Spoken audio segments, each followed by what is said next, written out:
Friend, मैं नीतीश चौहान आज आप लोगों के सामने फेडरलिज्म जो टॉपिक हम लोग शुरू किए थे, ठीक है, उसी को आगे बढ़ाने अब आए हैं। ठीक है, इस वीडियो में हम लोग देखेंगे कि टाइप्स ऑफ फेडरलिज्म क्या होता है। ठीक है, कितने टाइप्स के फेडरलिज्म होते हैं। तो जैसा कि हम लोग जानते हैं, ठीक है, थोड़ा सा हम लोग प्रीव्यू कर ले कि हम लोग लास्ट क्लास में क्या क्या पढ़े थे। हम लोग लास्ट क्लास में पढ़े थे फेडरलिज्म क्या होता है। फेडरलिज्म में क्या किए थे कि गवर्नमेंट के पावर को 3 अलग अलग लेवल ऑफ गवर्नमेंट में डिस्ट्रीब्यूट कर दिया गया था। ठीक है, फेडरलिज्म में हम लोग क्या देखे थे कि गवर्नमेंट जो है वो अपने पावर को 3 लेवल में बांट दिया। एक तो सेंट्रल लेवल पे, एक तो स्टेट लेवल पे, अब बाद में फिर लोकल लेवल आया। ठीक है, एक चीज़ और याद रखिए फेडरलिज्म में कि ये जो डिस्ट्रीब्यूशन है ना, ये इक्वली नहीं होता है। ऐसा नहीं है कि जो सेंट्रल लेवल का जो पावर है वही स्टेट लेवल का है, वही लोकल लेवल का होगा, ऐसा नहीं है। इसमें डिस्ट्रीब्यूशन होता है, लेकिन फिर भी सबसे ज़्यादा पावर स्टेट के पास, उसके बाद सबसे ज़्यादा पावर सेंट्रल के पास, उसके बाद स्टेट के पास, और सबसे कम पावर लोकल के पास। ठीक है, पावर को डिस्ट्रीब्यूट किया गया है, ना कि पावर को इक्वली बांटा गया है। ठीक है, अनइक्वली डिस्ट्रीब्यूशन हुआ है यहाँ पे, जिसमें सबसे ज़्यादा पावर सेंट्रल के पास, फिर उससे कम स्टेट के पास, फिर उससे कम लोकल के पास। तो फेडरलिज्म होते हैं 2 टाइप्स के। पहला है एक तो कमिंग टुगेदर फेडरलिज्म, एक तो holding together federalism. Coming together federalism में क्या होता है कि छोटे छोटे स्टेट्स आकर एक बड़े यूनिट बना देते हैं। ठीक है, छोटा छोटा स्टेट्स एक साथ ज्वाइन होकर एक बड़ा यूनिट बना देता है। छोटा छोटा स्टेट्स ये सब ज्वाइन होकर ये एक बड़े यूनिट बना दिया, और ये एक बड़ा यूनिट क्या करता है, अपने पावर को डिस्ट्रीब्यूट कर देता है सेंट्रल और स्टेट के बीच में। ठीक है, अब इसमें डिफरेंस ये है कि ये जो डिस्ट्रीब्यूशन हो रहा है ना पावर का, ये इक्वली हो रहा है। यानी कमिंग टुगेदर में जो पावर का डिस्ट्रीब्यूशन हो रहा है, ये क्या हो रहा है, इक्वली हो रहा है। ठीक है, तो इसमें हम लोग क्या देख रहे हैं कि मेनी स्टेट्स, छोटे छोटे स्टेट्स ज्वाइन होकर एक फेडरेशन बना लेते हैं, एक कंट्री बना लेते हैं, और उसमें पावर्स को डिस्ट्रीब्यूट कर देते हैं। ठीक है, अब ये जो पावर का डिस्ट्रीब्यूशन होता है वो इक्वली होता है। ठीक है, यानी जितना पावर सेंट्रल के पास रहेगा उतना ही स्टेट के पास रहेगा। जैसे कि USA, ऑस्ट्रेलिया, ये सब। अब दूसरा है कि होल्डिंग टुगेदर फेडरलिज्म क्या होता है। होल्डिंग टुगेदर फेडरलिज्म में क्या होता है ना कि एक बड़ा कंट्री अपने पावर को डिस्ट्रीब्यूट कर देता है। ठीक है, in this a large country divide it's power between different levels of the government. एक बड़ा कंट्री अपने पावर को अलग अलग लेवल ऑफ गवर्नमेंट के बीच में डिस्ट्रीब्यूट कर देता है। ठीक है, डिफरेंस यहाँ पे क्या है, देखिए डिस्ट्रीब्यूशन दोनों में हो रहा है, लेकिन इसमें क्या हो रहा है कि छोटे छोटे स्टेट्स ज्वाइन होकर एक बड़ा कंट्री बना ले रहे हैं या एक बड़ा यूनिट बना रहे हैं। इसमें क्या है कि ऑलरेडी एक बड़ा कंट्री है, वो अपने पावर को डिस्ट्रीब्यूट कर दे रहा है। इसमें पावर का डिस्ट्रीब्यूशन इक्वली हो रहा है, लेकिन इसमें जो पावर का डिस्ट्रीब्यूशन है ना, ये अनइक्वल होता है। जैसा कि अभी हम लोग देखें कि फेडरलिज्म में पावर तो डिस्ट्रीब्यूट हो रहा है सेंट्रल, स्टेट और लोकल के बीच में, लेकिन इक्वली नहीं हो रहा है। अभी भी डिस्ट्रीब्यूशन के बावजूद भी सबसे ज़्यादा पावर किसके पास है, सेंट्रल के पास, उसके बाद स्टेट के पास, उसके बाद लोकल के पास। ठीक है, जैसे कि इंडिया और बेल्जियम, ये सब। स्पेन भी होता है, स्पेन में भी यही चीज़ है। समझ में आया होल्डिंग टुगेदर। कमिंग टुगेदर में मतलब क्या है, छोटे छोटे स्टेट्स आए, ज्वाइन हुए, एक फेडरल कंट्री बना लिए। फेडरल कंट्री में पावर को डिस्ट्रीब्यूट किए, इक्वली डिस्ट्रीब्यूट किए सेंट्रल और स्टेट के बीच में। होल्डिंग टुगेदर में क्या होता है कि एक बड़ा कंट्री अपने पावर को डिस्ट्रीब्यूट कर दिया, और डिस्ट्रीब्यूशन अनइक्वली हुआ है, जिसमें सबसे ज़्यादा पावर सेंट्रल के पास, फिर स्टेट के पास, फिर लोकल के पास। तो यही 2 टाइप्स के फेडरलिज्म होते हैं। समझ में आई ये चीज़, नोट कीजिए इसको। अब देखिए कि प्रीवियस वीडियो में हम लोग, याद कीजिए, फीचर्स में एक बात किए थे कि ये जो तीनों लेवल ऑफ गवर्नमेंट है ना, उन सभी का जो जुरिस्डिक्शन है, ठीक है, यानी कि पावर है, वो कहाँ मेंशन है, तो कॉन्स्टिट्यूशन में मेंशन है। ठीक है, अब ये जो जुरिस्डिक्शन है या ये जो पावर है ना, कॉन्स्टिट्यूशन में एक लिस्ट के फॉर्म में मेंशन है। ठीक है, एक लिस्ट के फॉर्म में। किस फॉर्म में, एक लिस्ट के फॉर्म में। जैसे, और कौन कौन से लिस्ट के फॉर्म में है, तो पहला लिस्ट है यूनियन लिस्ट, दूसरा है स्टेट लिस्ट और तीसरा है कंकरेंट लिस्ट। ये 3 लिस्ट के फॉर्म में है, ठीक है। यानी कि जितने भी लेवल ऑफ गवर्नमेंट है उन सभी का पावर और जुरिस्डिक्शन कॉन्स्टिट्यूशन में एक लिस्ट के फॉर्म में मेंशन है, जिसका नाम है यूनियन लिस्ट, स्टेट लिस्ट और कंकरेंट लिस्ट।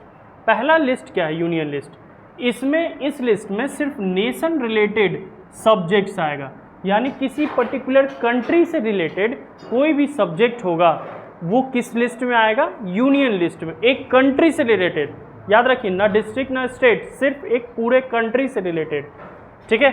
और इस लिस्ट में जो भी चीज़ आएगा उस पर कोई भी लॉ, कोई भी कानून, ये कौन बनाएगा? सेंट्रल गवर्नमेंट बनाएगा। कौन बनाएगा?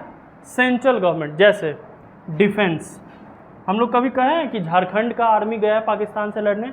नहीं। कभी कहें तमिलनाडु का आर्मी गया है पाकिस्तान से लड़ने? नहीं। हम लोग क्या करते हैं? इंडिया आर्मी गया, इंडियन आर्मी गया है, यानी इंडिया का आर्मी, एक पूरे कंट्री का आर्मी होता है, ठीक है। तो उस पूरे आर्मी पे कोई भी कानून कौन बनाएगा? सेंट्रल गवर्नमेंट बनाएगा, ठीक है। मनी रिलेटेड बात जितना भी होगा ना, ठीक है, यानी कि एक कंट्री में कैसा नोट छपेगा, ठीक है, उस नोट का कितना वैल्यू होगा, ये सब डिसीजन कौन लेगा? Central government. बैंकिंग, कभी ऐसा हम लोग देखें कि दिल्ली में अलग आरबीआई है, पटना में अलग आरबीआई है, झारखंड में अलग आरबीआई? नहीं, आरबीआई एक होता है, ठीक है। और वो आरबीआई पूरा ऑल ओवर इंडिया में वर्क करेगा, ठीक है, ऑल ओवर इंडिया के लिए वो वर्क करेगा, ठीक है। और उस आरबीआई के लिए कोई भी कानून, कोई भी लॉ कौन बनाएगा? सेंट्रल गवर्नमेंट बनाएगा। कम्युनिकेशन, जियो, एयरटेल, ऐसा होता है कि सिर्फ बिहार में या झारखंड में है? नहीं, वो ऑल ओवर इंडिया में वर्क कर रहा है, ठीक है। और उसके वर्क से रिलेटेड कोई भी कानून जो भी बनाएगा वो कौन बनाएगा? स्टेट गवर्नमेंट, मतलब सेंट्रल गवर्नमेंट बनाएगा। नेक्स्ट है हमारा फॉरेन अफेयर्स। कभी हम लोग ऐसा भी नहीं सुने होंगे कि महाराष्ट्र गया चाइना के साथ व्यापार करने, ठीक है, या कभी ऐसा सुने हम लोग कि हरियाणा गया है बांग्लादेश के साथ व्यापार करने? नहीं, हम लोग ये सुनते हैं कि इंडिया का व्यापार शुरू हुआ है, इंडिया अपना इंपोर्ट एक्सपोर्ट शुरू किया है किसी दूसरे कंट्री के साथ, ठीक है। तो यानी कि फॉरेन अफेयर्स, फॉरेन रिलेटेड जितना भी मैटर होता है ना, इस पर कौन डिसीजन लेगा, कौन लॉ बनाएगा? सेंट्रल गवर्नमेंट, ठीक है। यूनियन लिस्ट समझ में आया कि एक ऐसा लिस्ट जिसमें नेशन यानी कंट्री से रिलेटेड जितना भी मैटर है वो सब किस में आएगा? यूनियन लिस्ट में आएगा। इस यूनियन लिस्ट में आने वाला हर एक मैटर पे कानून कौन बनाएगा, डिसीजन कौन लेगा? तो सेंट्रल गवर्नमेंट लेगा। कौन लेगा? सेंट्रल गवर्नमेंट लेगा। दूसरा होता है स्टेट लिस्ट, ठीक है, और कंकरेंट लिस्ट अभी हम लोग समझेंगे, इसको नोट कीजिए पहले। देखिए, अब हमारा नेक्स्ट टॉपिक है स्टेट लिस्ट। स्टेट लिस्ट क्या होता है? तो जैसा कि नाम से लग रहा है, स्टेट मतलब कि राज्य, यानी इस लिस्ट में स्टेट रिलेटेड जितना भी मैटर होगा ना वो सब इस लिस्ट में आएगा, ठीक है। यानी किसी भी पर्टिकुलर स्टेट से रिलेटेड कोई भी डिसीजन या कोई भी मैटर ये किस लिस्ट में आएगा? तुम्हारा स्टेट लिस्ट में आएगा। सिर्फ और सिर्फ स्टेट गवर्नमेंट ही इस पे कानून बना सकता है। अब इसमें तुम्हारा यूनियन गवर्नमेंट का कोई रोल नहीं है, ठीक है। यानी कि किसी भी स्टेट रिलेटेड इशू पे अगर कोई कानून बनाना होगा, कोई लॉ बनाना होगा, तो कौन बनाएगा? सिर्फ और सिर्फ स्टेट गवर्नमेंट बनाएगा।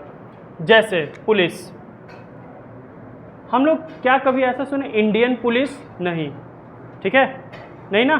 पुलिस हर एक स्टेट का अपना होता है, बिहार का अपना पुलिस, महाराष्ट्र का अपना पुलिस, यूपी का अपना पुलिस, ठीक है। तो हर एक स्टेट वाइज पुलिस होता है, ठीक है, समझ में आया ये चीज़। Next agriculture.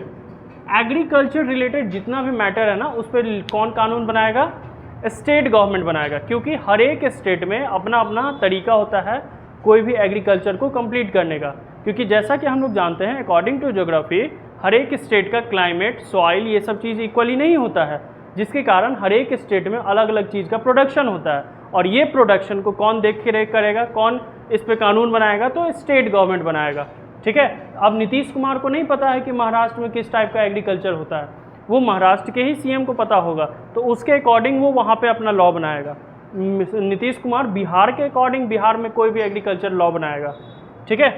इरिगेशन, किस रिवर से कहाँ पे डैम बनना चाहिए, कहाँ पे रिवर बनना चाहिए, कहाँ पे वेल बनना चाहिए, ये कौन डिसाइड करेगा?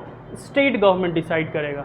ठीक है, यानी कि कहाँ के रिवर का पानी का इस्तेमाल किया जाए जिससे इन्वायरमेंट को कोई लॉस ना हो, ये सब कौन डिसीजन लेता है? तुम्हारा स्टेट गवर्नमेंट लेता है। कौन लेता है? State government. अब कुछ कुछ ऐसा मैटर होता है ना जिसमें दोनों का डिसीजन होना ज़रूरी है, स्टेट का भी और यूनियन का भी, तो वो सारा मैटर आ जाता है तुम्हारा कंकरेंट लिस्ट में। ठीक है, यानी वो सारा मैटर जिस पे स्टेट गवर्नमेंट और यूनियन गवर्नमेंट दोनों ही लॉ बना सकता है, उस मैटर को हम लोग क्या कहते हैं? Concurrent list. जैसे कि एजुकेशन, ठीक है, सपोज दैट एजुकेशन, तो एजुकेशन स्टेट वाइज भी होता है, जैसे Bihar public service commission, Jharkhand public service commission, Maharashtra public service commission, हर एक स्टेट वाइज भी एजुकेशन होता है। ठीक है, लेकिन एजुकेशन कंट्री वाइज भी होता है, जैसे Union Public service Commission, UPSC, NEET, ये सब क्या है? पूरे एक कंट्री में एक बार होता है। ठीक है, लेकिन बीपीएससी वगैरह क्या है? हर एक स्टेट वाइज होता है। तो बीपीएससी पे कानून कौन लगाएगा? State government. यूपीएससी पे कानून कौन लगाएगा? Central government. ठीक है, नेक्स्ट, अगर सपोज डैट कि मान लेते हैं कि दोनों कानून लगा रहा है और दोनों में एक दूसरे के बात को लेकर कोई डिस्प्यूट हो जाए, कोई लड़ाई हो जाए, तो याद कीजिए फीचर में हम लोग बात किए थे कि जब भी दोनों लेवल ऑफ गवर्नमेंट में कोई डिस्प्यूट हो जाता है तो वो डिस्प्यूट्स कौन सॉल्व करेगा? जुडिशरी। ठीक है, अब यहाँ देखिए कि अगर डिस्प्यूट होता है तो जुडिशरी तो सॉल्व करेगा, लेकिन फाइनल डिसीजन किसका माना जाएगा? यूनियन गवर्नमेंट का। फाइनल डिसीजन किसका माना जाएगा? यूनियन गवर्नमेंट का। ठीक है, समझ में आई ये चीज़? जैसे कि एजुकेशन, मैरिज, एडॉप्शन, ये सब कुछ ऐसे मैटर्स हैं ना जिस पे कौन डिसीजन लेता है? तुम्हारा स्टेट गवर्नमेंट और सेंट्रल गवर्नमेंट दोनों। ठीक है, अब सपोज डैट कि कोई ऐसा भी तो मैटर होगा जो इन तीनों लिस्ट में नहीं है, जैसे साइबर क्राइम से रिलेटेड, स्पेस से रिलेटेड, कोई टेक्नोलॉजी से रिलेटेड, एआई अभी आ रहा है, एआई से रिलेटेड, ये सब पे कानून कौन बनाएगा? तो ये सब के लिए ना कॉन्स्टिट्यूशन में एक अलग से लिस्ट मौजूद है जिसको हम लोग रेसिड्री लिस्ट कहते हैं। क्या कहते हैं? रेसिड्री लिस्ट कहते हैं। उस लिस्ट में वो सारा मैटर मौजूद है जो इन तीनों लिस्ट में से किसी में नहीं आता है। ठीक है, जैसे स्पेस हो गया, टेक्नोलॉजी हो गया, कंप्यूटर रिलेटेड कोई भी लॉ हो गया, फिर तुम्हारा एआई रिलेटेड कोई भी लॉ हो गया। ठीक है, ये सब चीज़ तुम्हारा साइबर टेररिज्म को लेकर कोई भी लॉ हो गया, ये सब तुम्हारा रेसिड्री लिस्ट में आता है। रेसिड्री लिस्ट में आने वाला हर एक मैटर, उसका डिसीजन हमेशा यूनियन ही गवर्नमेंट लेगा, चाहे वो किसी स्टेट में हो या किसी पर्टिकुलर डिस्ट्रिक्ट में हो, वो कोई भी बात हो, वो पूरा डिसीजन कौन लेगा? तुम्हारा यूनियन गवर्नमेंट लेगा, यानी कि सेंट्रल गवर्नमेंट लेगा। समझ में आई ये चीज़? तो अभी हम लोग कुछ देर पहले देखते हैं रेसिड्री लिस्ट, इसको नोट कीजिए। ठीक है, ये है रेसिड्री लिस्ट। क्या लिखा हुआ है कि it contains the subjects that do not come in 3 lists, यानी इसमें वो सारा सब्जेक्ट्स आएगा जो दिए गए पीछे प्रीवियस लिस्ट में से, तीनों लिस्ट में से किसी में नहीं आता हो। ठीक है, इस पर लॉ कौन बनाएगा? सिर्फ और सिर्फ सेंट्रल गवर्नमेंट, जैसे space, technology, computer software, cyber attacks, ये सब। समझ में आई ये चीज़? नोट कीजिए इसको।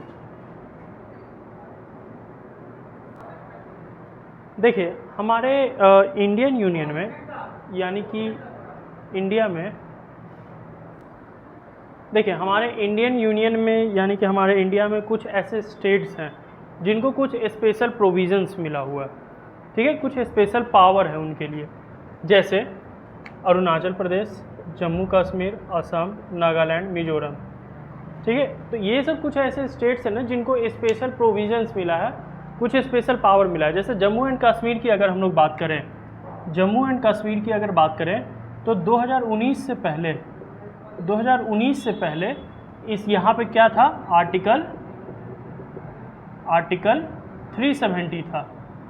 ठीक है, आर्टिकल 370 क्या कहता है कि जम्मू कश्मीर का अपना कॉन्स्टिट्यूशन होगा, यहाँ के अपने पीएम होंगे, यहाँ पे अपना इलेक्शन होगा। ठीक है, लेकिन 2019 में इसको बैन कर दिया गया, हटा दिया गया। इसके पीछे का अपना एक स्टोरी है, फिर कभी किसी और वीडियो में हम लोग देखेंगे। ठीक है, और बाकी इन सब स्टेट्स में क्या था ना कि आर्टिकल 371 लगा हुआ था। आर्टिकल 371 इसके अनुसार से इन लोगों को कुछ स्पेशल पावर या प्रोविजंस दिए हुए थे, ठीक है। जैसे किस टाइप का प्रोविज़न कि अच्छा ये प्रोविजंस उन लोग को दिया क्यों गया था, क्यों, क्या रीज़न था, ताकि जो इनका लैंड राइट्स है, देखो इन सब स्टेट्स को कुछ प्रोविजंस इसीलिए दिया गया है क्योंकि यहाँ पे जो रहने वाले इंडिजीनस पीपल है, यानी कि यहाँ पे वैसे लोग जो यहाँ पे आके बस गए हैं, उनका लैंड राइट्स और कल्चर को प्रोटेक्ट किया जा सके, इसीलिए आर्टिकल 370 इन सब जगह पे लगाया गया। सिर्फ इन सब जगह पे, जम्मू कश्मीर पे सिर्फ आर्टिकल 370 लगा था, ठीक है, बाकी इन सब पे लगा था 371, ठीक है, ताकि यहाँ के जो लोग हैं, जो लोग बसे हुए हैं, उनके लैंड राइट्स और कल्चर को प्रोटेक्ट किया जा सके। इसीलिए ऐसा भी नियम है ना कि कोई भी दूसरे स्टेट्स के लोग इन सब स्टेट्स में जाके लैंड खरीदकर, प्रॉपर्टी खरीदकर वहाँ पे बस नहीं सकते हैं, ठीक है। यानी कि अगर कोई चाहेगा कि हम अरुणाचल प्रदेश जाएं, वहाँ पे ज़मीन खरीदें, घर बनाएं और रहें, ऐसा नहीं होगा, ऐसा नहीं हो सकता है। अकॉर्डिंग टू आर्टिकल 371 ये चीज़ बैन है। समझ में आया ये चीज़, कोई दिक्कत? तो ये सब कुछ स्टेट्स है जिनको कुछ स्पेशल प्रोविजंस दिया हुआ है, ठीक है, कुछ स्पेशल पावर्स दिया हुआ है। यहाँ तक का बात समझ में आया, कोई दिक्कत इसमें? ठीक है, इसको नोट कीजिए।